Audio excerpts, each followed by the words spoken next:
سوال شوی دی چې د ښځې تلاوت اوریدل یا د هغې مسلې اوریدل، تقریر اوریدل یا د هغې د فضایل اعمال تعلیم اوریدل نارینو دپاره دا جایز دي او که ناجایز دي؟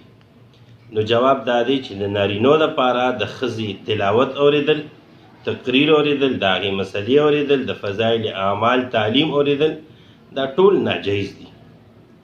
او ناجایز ځکه دي چې د ښځې دا آواز دا هم عورت دی، لکه څنګه چې دا راغلی دي فصل فيما يتعلق بصوت المرأة په فتاوی محمودیه جلد نمبر 19 باب الحجاب کې دا مسله راغلی ده. هغې لیکلي دي چې دا د ښځې تلاوت اوریدل، تقریر اوریدل وغیره وغیره د غیر محارمو دپاره، د پردو نارینو دپاره هغه ناجایز دي.